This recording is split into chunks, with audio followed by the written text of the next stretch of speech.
Hi guys, me again.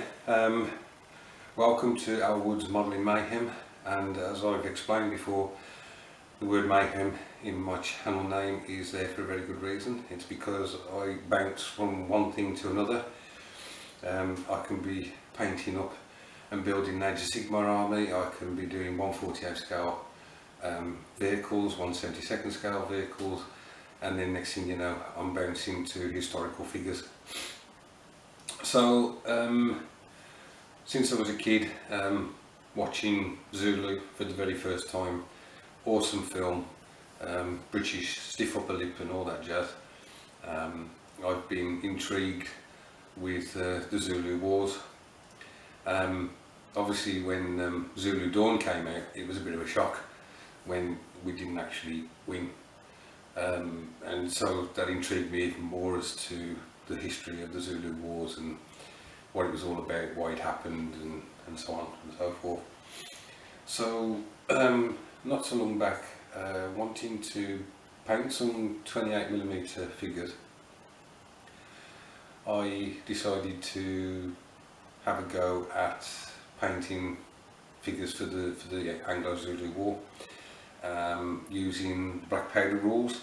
Now, as you know, I have painted up stuff in the past, for instance Age of Sigmar, and it hasn't got much further, and it may be a case that I will paint up some Zulus and some British infantry and it won't go much further, but we'll see. At least I'm having fun, to be honest.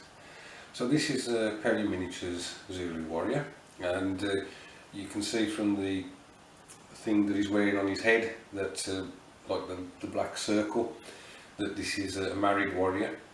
Unfortunately I don't know the name of that item of clothing. I'd have to find that out, I suppose. That would be a good thing. Carrying, I think it was the spear called an asagi or something, or a saki, and his hide shield. So I'll just show you the other side of him so you can see the shield design, which to be honest is quite bland. So there it is, a completely white shield, which again shows that he's from a regiment of married warriors. I should know the name of the regiment. The Perry Miniatures comes with a very useful leaflet on a paint guide, but also with the shield patterns and colours and what tribes within the Zulus they represent. Painting this figure, basically sprayed with Chaos Black. Then I did Vallejo's Chocolate Brown all over the skin.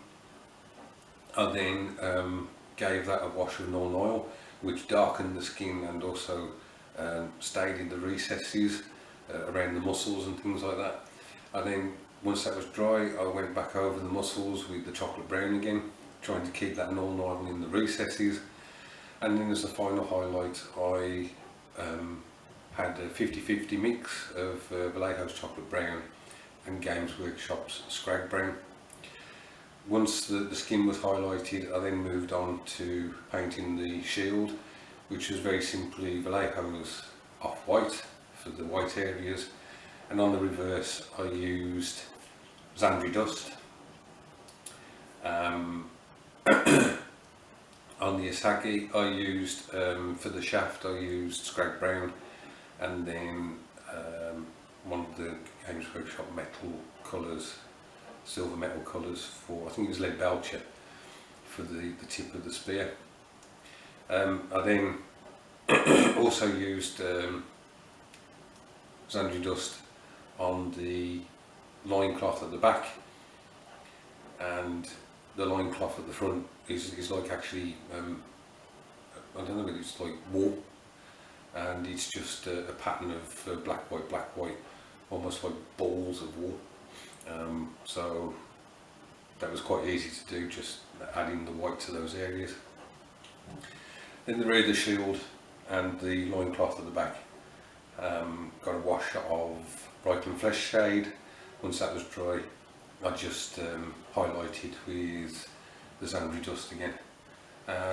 The final thing I did was I just tried to put some white in the eyes, and the circular thing on his head, I painted that Abaddon black because it makes it stand out just a little bit more from the Chaos black, which is actually his hair colour. They are just ever so slightly different, and if you watch Warhammer TV for tips on painting stuff, they do say that if you're having black as part of your finished figure, then you really need to go over the Chaos black with Abaddon black, because if you try and neaten up the black because you've gone over with another colour and you use Abaddon black, you will see a difference in the two blacks. So that's what I did, and it just kind of brought that detail out a bit.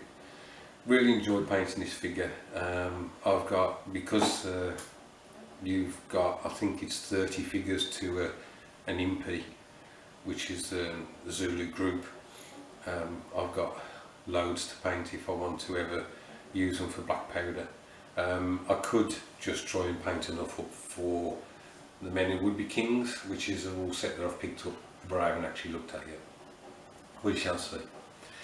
Anyway guys, I've probably bored you enough. Thanks ever so much for watching, and I'll catch up with you soon.